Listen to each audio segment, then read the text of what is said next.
नमस्कार, स्वागत है आपका हमारे इस विशेष बुलेटिन में। मैं हूं रेशमा आपके साथ और मेरे साथ है मेरी सहयोगी मनीषा। आइए हेडलाइंस पर नजर डालते हैं। संयुक्त अरब अमीरात के राष्ट्रपति शेख मोहम्मद बिन जायद अल नह्यान आज से भारत के दौरे पर। दोनों देशों के बीच व्यापक रणनीतिक साझेदारी को और मजबूत करने पर चर्चा संभव।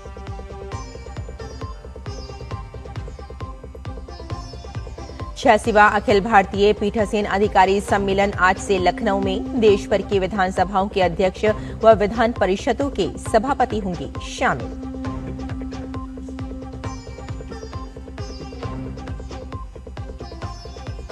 बीजेपी अध्यक्ष पद के लिए नामांकन आज। बीजेपी शासित प्रदेशों के मुख्यमंत्री, प्रदेश अध्यक्ष और वरिष्ठ नेताओं की उपस्थिति में नितिन नबीन भरेंगे अपना नामांकन।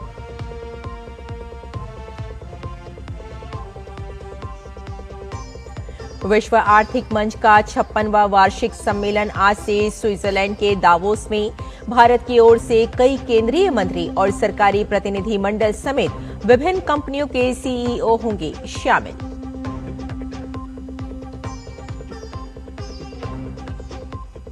और कार्लोस अल्काराज की ऑस्ट्रेलियन ओपन में धमाकेदार शुरुआत। पहले दौर में ऑस्ट्रेलिया के एडम वॉल्टन को दी शिकस्त।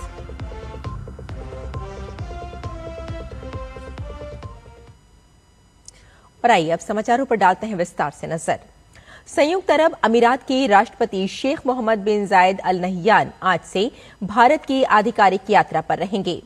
वे प्रधानमंत्री नरेंद्र मोदी के निमंत्रण पर भारत आ रहे हैं। यूएई के प्रेसिडेंट बनने के बाद ये उनकी तीसरी आधिकारिक भारत यात्रा है। यूएई के राष्ट्रपति की इस यात्रा से भारत और यूएई के बीच व्यापक रणनीतिक साझेदारी के लिए नई सीमाएं तय होंगी। ये यात्रा आपसी हित के क्षेत्रीय और वैश्विक मुद्दों पर विचारों के आदान प्रदान को भी मजबूती देगी। भारत और यूएई एक दूसरे के शीर्ष व्यापार और निवेश भागीदारों में शामिल हैं। दोनों देशों के बीच दीर्घकालिक ऊर्जा आपूर्ति व्यवस्था समेत एक मजबूत ऊर्जा साझेदारी भी है। यूएई के प्रेसिडेंट की इस यात्रा से भारत और यूएई के व्यापारिक और रक्षा संबंध और मजबूत होंगे।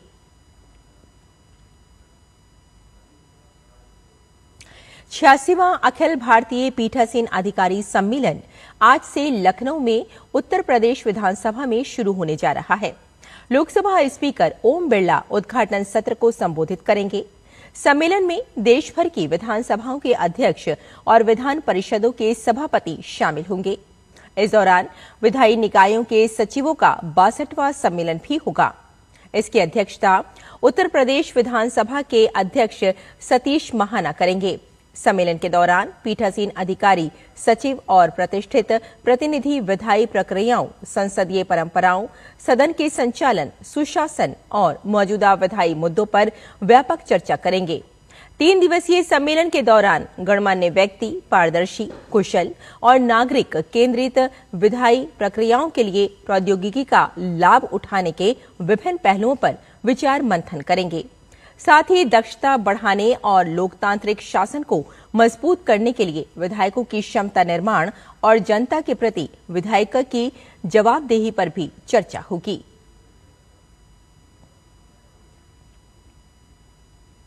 बीजेपी की राष्ट्रीय अध्यक्ष पद के लिए आज दोपहर नामांकन दाखिल किया जाएगा।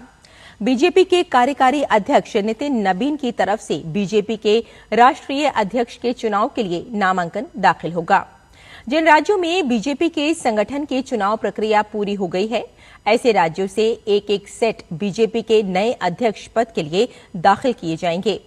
नितिन नबीन के अध्यक्ष पद के लिए प्रस्तावकों में पार्टी के शीर्ष नेता शामिल होंगे। अलग अलग राज्यों की तरफ से उनके लिए प्रस्तावकों के कई सेट दाखिल होंगे। बीजेपी 16 जनवरी को ही राष्ट्रीय अध्यक्ष पद के लिए निर्वाचक मंडलों के सदस्यों की सूची जारी कर चुकी है, जिसमें जिन जिन राज्यों में संगठन चुनाव हो चुके हैं उन राज्यों से पार्टी के राष्ट्रीय परिषद के सदस्यों के नाम भी शामिल हैं। निर्वाचक मंडल की सूची में कुल 5,700 से अधिक नाम शामिल हैं। बीजेपी अध्यक्ष पद के लिए मौजूदा कार्यकारी अध्यक्ष नितिन नबीन का ही नामांकन होना है। नामांकन दोपहर 2 बजे से 4 बजे के बीच दाखिल किया जा सकता है। पूरी चुनाव प्रक्रिया नई दिल्ली स्थित पार्टी मुख्यालय में होगी।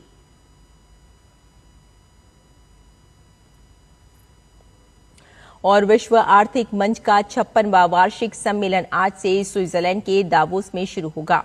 इस 5 दिवसीय सम्मेलन में 130 देशों के 3000 से अधिक प्रतिनिधि और 64 देशों के राष्ट्र प्रमुख शामिल होंगे। इसके लिए आयोजन स्थल पर सुरक्षा के कई कड़े प्रबंध किए गए हैं। इस सम्मेलन में एआई दुनिया को कैसे बदल रहा है जैसे विषयों पर चर्चा होगी। सम्मेलन में भारत की ओर से 100 से अधिक सीईओ और सरकारी प्रतिनिधि मंडल भाग लेंगे। सम्मेलन में शामिल होने के लिए केंद्रीय मंत्री प्रहलाद जोशी और के राममोहन नायडू पहुंच गए हैं। साथ ही सम्मेलन में महाराष्ट्र, आंध्र प्रदेश, मध्य प्रदेश, असम और झारखंड के मुख्यमंत्री निवेशकों के लिए अपने अपने राज्यों में व्यवसाय की संभावनाओं का प्रदर्शन करेंगे। सम्मेलन में कर्नाटक, उत्तर प्रदेश, केरल और तेलंगाना राज्यों की सरकारों का पवेलियन भी मौजूद रहेगा। स्विट्जरलैंड के दावोस में होने वाली इस वर्ल्ड इकोनॉमिक फोरम WEF 2026 की सालाना बैठक में भाग लेने के लिए महाराष्ट्र के मुख्यमंत्री देवेंद्र फडणवीस भी दावोस पहुंच चुके हैं। वहां उन्होंने केंद्रीय मंत्री प्रहलाद जोशी और किंजरापू राममोहन नायडू से मुलाकात की। केंद्रीय मंत्रियों ने उन्हें महाराष्ट्र नगर निगम चुनावों में शानदार जीत के लिए बधाई दी। सोशल मीडिया पर अपने पोस्ट में देवेंद्र फडणवीस ने लिखा कि महाराष्ट्र के भविष्य को आकार देने वाले विचारों पर दुनिया के साथ जुड़ने के लिए वे पूरी तरह तैयार हैं।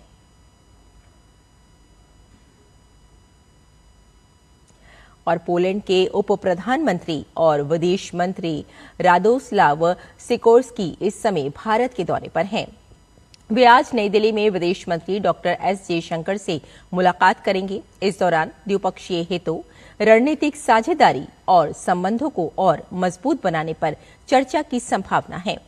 इससे पहले रादोस्लाव जयपुर के दौरे पर थे। जयपुर में आयोजित साहित्य महोत्सव के दौरान सिकोर्स्की ने संकट में एक महाद्वीप, रूस, यूक्रेन और यूरोपीय कहानी शीर्षक वाले सत्र में भाग लिया। पोलैंड मध्य और पूर्वी यूरोप में भारत का सबसे बड़ा व्यापारिक और निवेश भागीदार है। और तमिलनाडु के करूर में सितंबर 2025 में हुई भगदड़ मामले में सीबीआई अभिनेता विजय से फिर से पूछताछ करेगी। सीबीआई ने अभिनेता विजय को सम्मन भेजकर तलब किया है। वो आज विजय से पूछताछ करेगी। करूर में ये घटना तब हुई थी जब विजय के कार्यक्रम के दौरान भारी भीड़ जमा हो गई थी, जिससे भगदड़ मच गई और कई लोग घायल हो गए थे। सीबीआई की जांच में ये सवाल उठ रहे हैं कि कार्यक्रम के आयोजन और भीड़ प्रबंधन में कोई लापरवाही तो नहीं हुई। ये घटना तमिलनाडु में एक चर्चा का विषय बन गई है और इसके बाद आयोजकों और पुलिस द्वारा भीड़ प्रबंधन और सुरक्षा के उपायों को लेकर कई सवाल उठाए गए हैं। अब सीबीआई की जांच के बाद ये स्पष्ट होगा कि ये भगदड़ किसी व्यक्ति या संगठन की लापरवाही का परिणाम था या फिर ये एक अपरिहार्य दुर्घटना थी।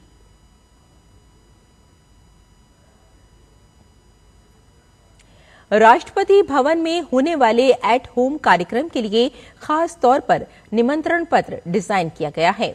गणतंत्र दिवस की संध्या पर होने वाले एट होम के निमंत्रण पत्र की तस्वीरें राष्ट्रपति भवन ने साझा की हैं। इस साल की निमंत्रण किट में भारत के पूर्वोत्तर क्षेत्र की परंपराओं को दर्शाया गया है।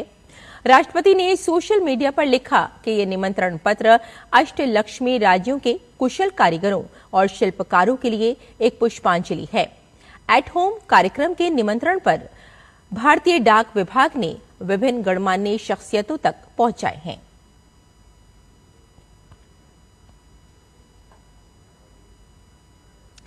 और खेलों में दुनिया के नंबर 1 टेनिस खिलाड़ी कार्लोस अल्काराज ने ऑस्ट्रेलियन ओपन 2026 में अपने अभियान की शानदार शुरुआत करते हुए पहले दौर में ऑस्ट्रेलिया के एडम वॉल्टन को 6-3, 7-6, 6-2 से शिकस्त दी। अब अल्काराज की नजरें 2026 ऑस्ट्रेलियन ओपन पर टिकी हैं। यदि वे खिताब जीतते हैं तो वे चारों ग्रैंड स्लैम जीतने वाले सबसे कम उम्र के खिलाड़ी बन जाएंगे। वहीं महिला सिंगल में विश्व की नंबर 1 खिलाड़ी आरियाना साबालेंका ने ऑस्ट्रेलियन ओपन में जीत के साथ अपने अभियान की शुरुआत की।